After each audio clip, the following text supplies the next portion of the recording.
Savitri by थी वो क्रांतिवीर। आज मुक्ता चली गई, सावित्री की सबसे अच्छी दोस्त।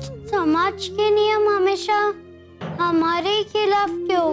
तुम्हारे इस सवाल का जवाब तो मेरे पास नहीं है। हो सकता है अगर तुम बड़ी हो जाओ तब तुम्हें इस सवाल का जवाब मिलेगा। मैं ज्योतिबा को अच्छी तरह से जानता हूँ। वो कभी कोई भी गलत रास्ता अख्तियार नहीं करेगा। विधर्मी है तुम्हारी मुल्की, विधर्मी।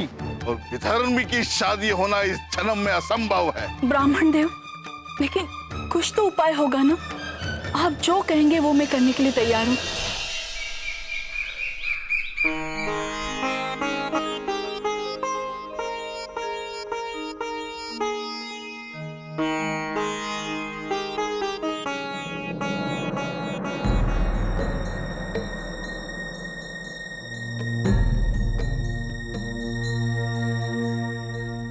सावित्री पुस्तक पढ़ रही है। आज ही को बताना पड़ेगा।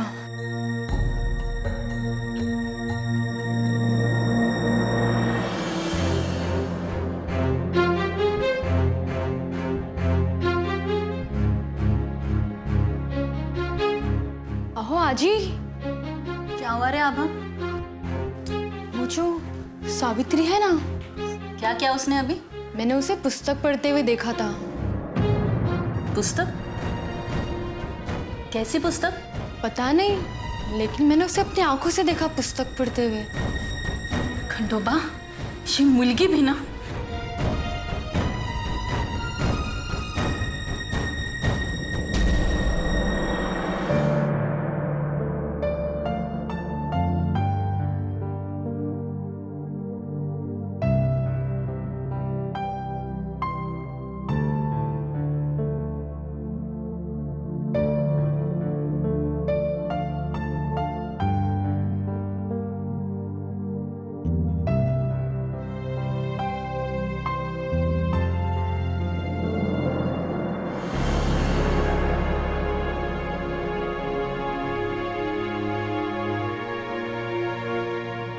क्या कर रही है तुम? कुछ नहीं अच्छी,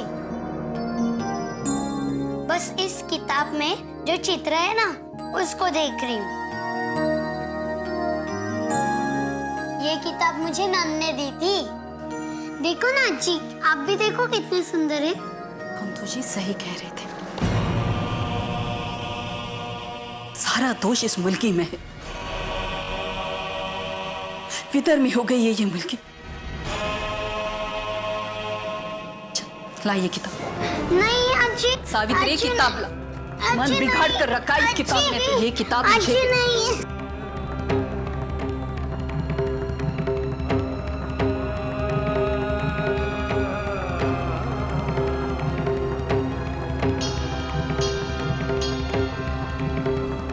किसी ने तेरा मन बिगाड़ कर रखा है। अच्छी विधर्मी हो गई है तू। ला, मैंने कहा ना। अच्छी अच्छी देखा तुमने? देखा? इसे कहते हैं खिसियानी बिल्ली खंबा नोचे। हाँ, ना आज ही ये जानती थी कि वो किताब में क्या लिखा है। नहीं वो जानती थी कि सावित्री को पढ़ना आता है नहीं, फिर भी वो पन्ना क्यों पलट रही है। उसके लिए बस इतना काफी था कि एक मुलगी के हाथ में किताब है। ये देखते ही उनका गुस्सा 7वें आसमान पे पहुंच गया और उसने वो किताब सावित्री से छीन ली। वो सावित्री की खुशी के लिए सब कुछ कर रही थी ना, व्रत, त्योहार, ब्रह्मभोज, यहाँ तक कि उसकी शादी भी। लेकिन काश वो ये समझ पाती कि सावित्री की असली खुशी किन चीजों में है। कैसे समझती? कैसे समझती? उनकी आंखों पर तो पंतो जी की पट्टी बंधी हुई थी ना। बस उनके लिए एक मुलगी के हाथ में किताब होना मतलब उसका विधर्मी हो जाना। काश आज ही पढ़ पाती तो उस किताब किताब को पढ़कर ये समझ पाती कि उसमें ऐसा कुछ नहीं है कि उसे छीनकर फेंक दिया जाए। अगर वो पढ़ सकती तो पंतो जी जैसे लोगों का षड्यंत्र कैसे कामयाब हो जाता।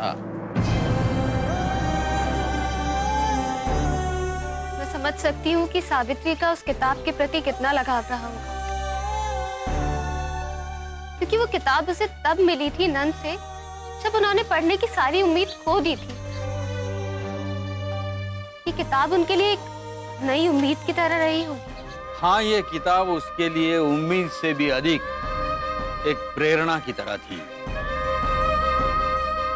जीसस के जो चित्र इस पुस्तक में थे वो सावित्री को प्रेरणा देते थे। वो देख रही थी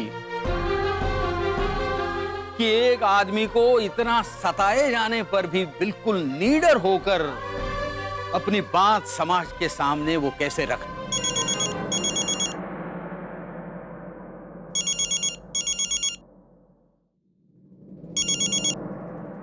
सावित्री को कहीं ना कहीं इस पुस्तक से बल मिलता था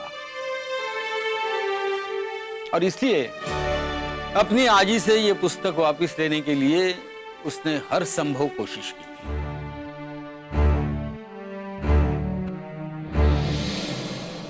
सावित्री, ये किताब मुझे दे। अजी मान जाओ ना। अजी मुक्ता के बाद यही मेरी सहेली है, इसे मुझसे मत छीनो। चुप कर कहा ना मैंने। सहेली और पहेली की उम्र चली गई, अब तेरी शादी की उम्र हो गई है। कुछ सीख जरा जरा ना, काम में ध्यान लगा, पूजा अर्चा में ध्यान लगा। आई बड़ी अजी, इसमें पुस्तक की कोई गलती नहीं है। अजी अब जैसा कहोगी मैं वैसा करूंगी, पर मुझे पुस्तक लौटा दो ना अजी। चाहे नाक रगड़ ले तू, ये पुस्तक तुझे नहीं मिलने वाली है, मतलब नहीं मिलने वाली है, बस। अजी सावित्री, जिन चीजों को तू जानती तक नहीं है उसके लिए तू इतना रो रही है। तुझे पता भी है, अरे इसी विधर्मी पुस्तक के कारण तेरी शादी नहीं हो रही है। अरे तेरी भलाई के लिए कर रही हूँ सब कुछ मैं, और तू है कि रोई जा रही है।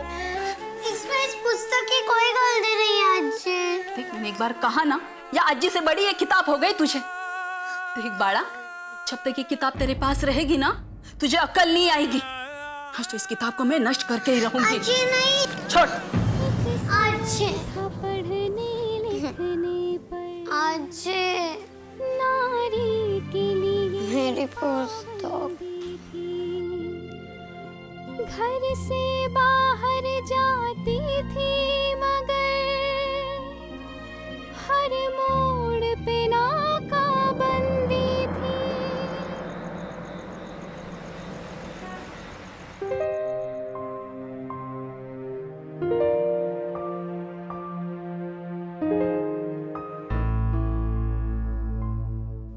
Ma'am, Kavya Banerjee, finally good to see you. कहाँ हो, क्या कर रही हो? मैम आप इतनी रात को यहाँ पर आ गई, आपको कुछ प्रॉब्लम तो नहीं है? मेरी छोड़ो तुम, मुझे बताओ कि हुआ क्या। I mean what is your problem? Tell me the story. Actually ma'am, मैं आपको बताने वाली थी। उस दिन जब मैंने भास्कर मंजुले का इंटरव्यू लिया, उसके बाद से ही मेरे दिमाग में ये चीज आ गई थी कि मुझे सावित्रीबाई फुले के बारे में जानना ही है। फिर मुझे पता चला कि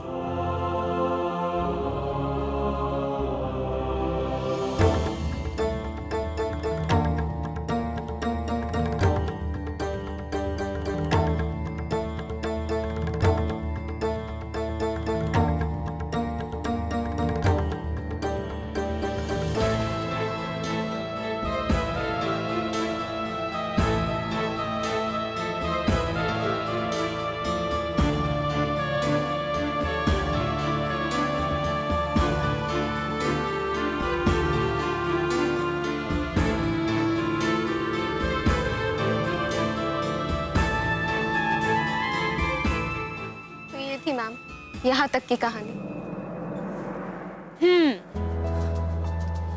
वेरी इंटरेस्टिंग।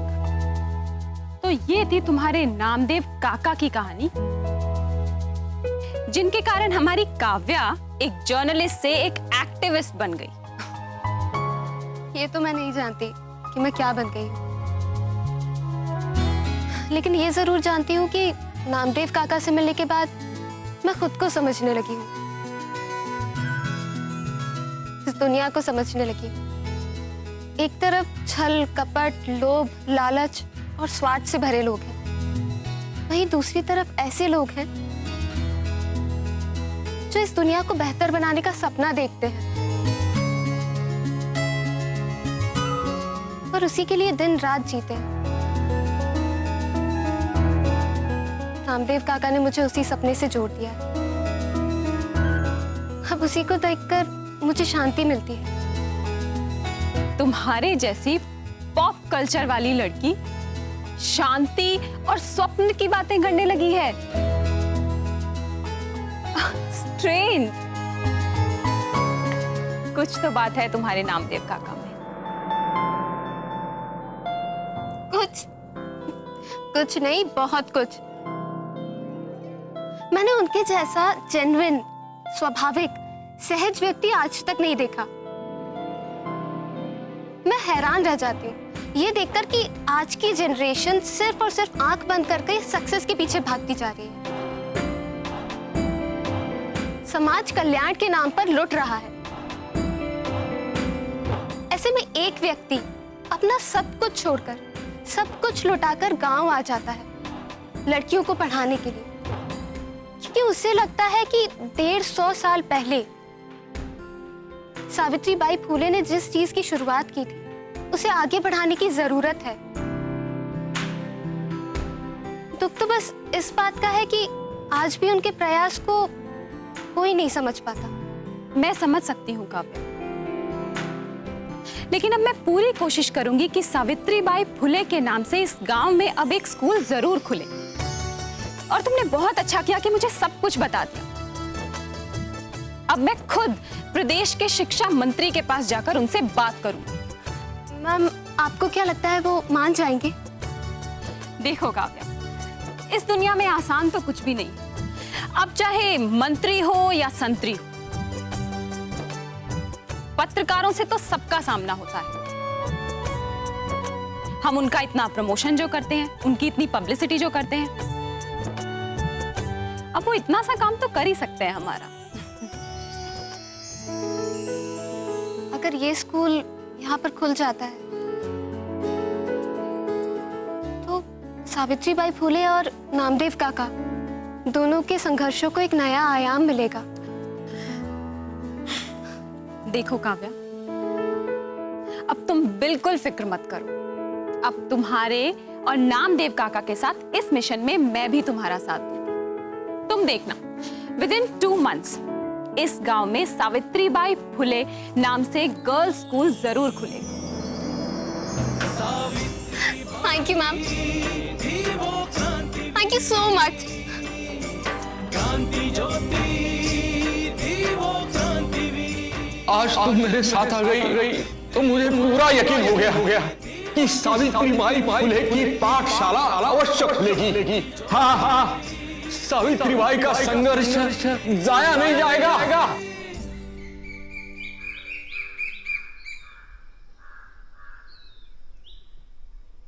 बाबा, क्या हुआ? क्यों रो रही हो? अरे आंखों में आंसू क्यों? बाबा जी ने मेरी पुस्तक छीन ली।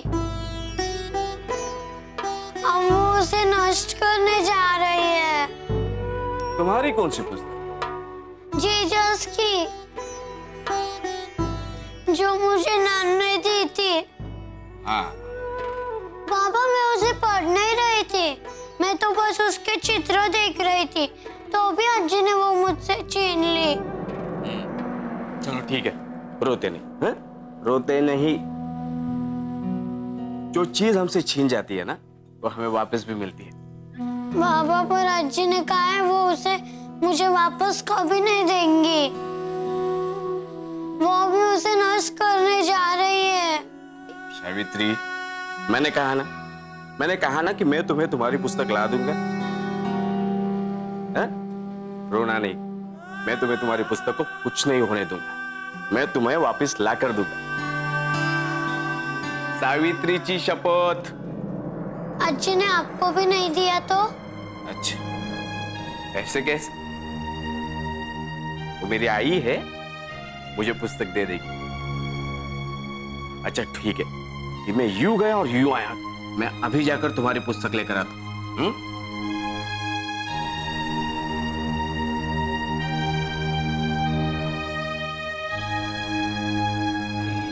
तभी तो मैं सोचूं, मेरा धर्म कर्म फल क्यों नहीं रहा है? इस सावित्री की शादी क्यों नहीं हो रही? जब तक ये किताब उसके हाथ में है ना, कुछ नहीं होने वाला उसका। क्या करूं? इस किताब को तो आज मैं नष्ट करने वाली हूँ। आई! ना होने दे। आई! आई! अरे आई, ये क्या कर रही है? खबरदार अगर आज तू बीच में कुछ बोला तो पहले से ही मुल्की को पगड़ी की तरह सर पे चढ़ा कर रखा है और अभी आ गया उसका पक्ष लेने। तुझे जो करना था ना तूने कर लिया, अब मुझे जो करना है ना मुझे करने दो। और मैं जो कर रही हूँ ना उसमें सावित्री की भलाई है, समझा? आई, तुझे लगता है तेरा खंडो इतना मूर्ख है? आई, मुझे पता है कि तू ये सब सावित्री की भलाई के लिए कर रही। आई, मैं तुझे यहाँ रोकने नहीं आया था। क्यों आया यहाँ पे तू? आई, अगर सावित्री ने कोई गलती की है तो उसकी सजा उसे जरूर मिलनी चाहिए। पर मैं ये कहता हूँ, इस पुस्तक को नष्ट करने की क्या जरूरत है? ये बेचारी तो बोल भी नहीं पाती। खंडो, अब कोई नई चाल चल रहा है क्या तू मेरे साथ? अच्छी तरह समझती हूँ मैं तुझे, आई हूँ तेरी। तुझे जो बोलना है ना वो साफ साफ बोल तू। आई, पर मैं कहता हूँ, इस पुस्तक को नष्ट करने की क्या जरूरत है? इस पुस्तक के कारण ही तेरी मुल्की की शादी नहीं हो रही है। और ये पुस्तक नहीं है, पाप है पाप। पाप को घर पे नहीं रखते। अब जो हो जाए ना, इस पुस्तक को नष्ट करना है बस। आई, मेरी बात तो सुन। अब कहने सुनने के लिए क्या रह गया? तू रुक अभी। रुक आई, रुक। तुझे इस पुस्तक को नष्ट करना है कर, लेकिन मेरी एक बात ध्यान से सुन। पुस्तक में सरस्वती का वास होता है।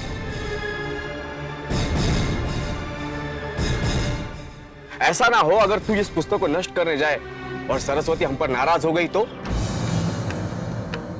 अरे देवा, ये मुर्गी मुझसे आज क्या करवाने जा रही थी? अच्छा हो गया खंडो, तूने ये बात मुझे बता दी। बड़ा आदम होने से टला आज मेरे हाथ से। लेकिन ये पुस्तक मैं सावित्री को नहीं देने वाली हूँ बस। हाँ, तुम ये पुस्तक सावित्री को ना दो। एक काम करो, इस पुस्तक को ऐसी जगह छुपा दो जहाँ सावित्री इसे खोज ही नहीं सकती। हाँ, ये ठीक रहेगा। मैं पुस्तक को ना छुपा देती हूँ कहीं पे, ये ठीक रहेगा। चलो। तू कहाँ आ रहा है? पुस्तक को छुपाने। इतना मूर्ख समझ के रखा है तूने मुझे? अरे आई हूँ मैं तेरी, अच्छी तरह से समझती हूँ तुझे। अगर ये पुस्तक मैंने कहीं छुपा दी है, वो तुझे पता चल गई तो तू उसे नहीं बता देगा? आया बड़ा, कोई जरूरत नहीं आने की, मैं जाती हूँ। तू रख यहीं पे।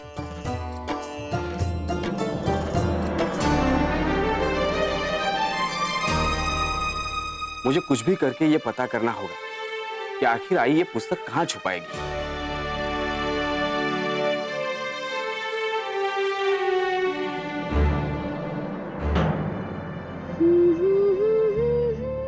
लेकिन अक्सर गलती सुधारने वाले को ही बहुत तकलीफ उठानी पड़ती है। ये बाइबल तुम मेरी तरफ से गिफ्ट समझ के रख लो। ये हमेशा तुम्हें मेरी याद दिलाती रहेगी।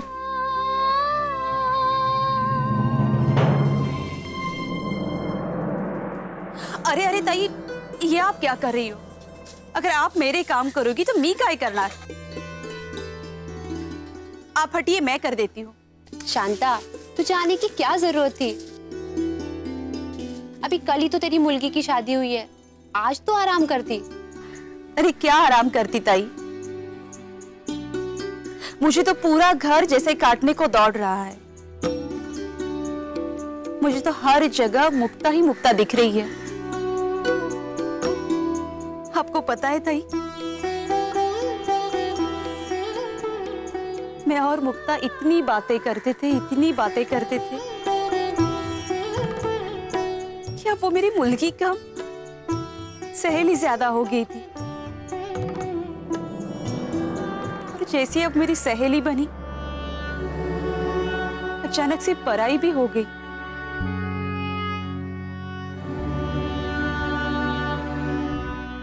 क्या करोगी? यही समाज की प्रथा है, और एक ना एक दिन तो लड़की को घर छोड़कर जाना ही होता है। तुम ये सोचो कि तुम्हारे कंधे का बोझ उतर गया। हाँ ताई,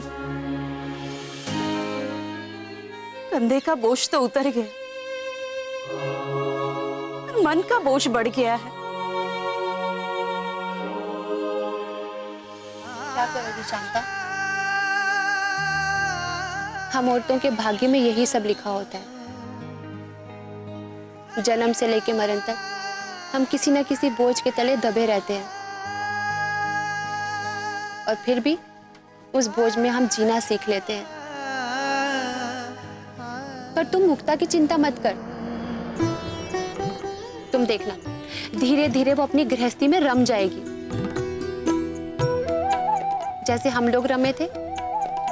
और हम भी तो अपना घर बार छोड़कर आए थे ना, और आज ऐसा लगता है कि ये हमारा ही घर है। हाँ ताई, हंस के हो या रोके, रमना तो पड़ता ही है।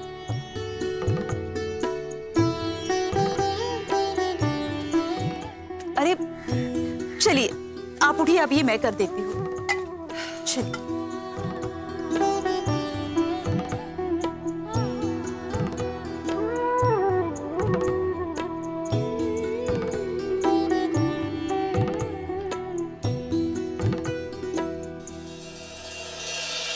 ये सागरिका जी हैं, हमारी न्यूज चैनल की सीईओ।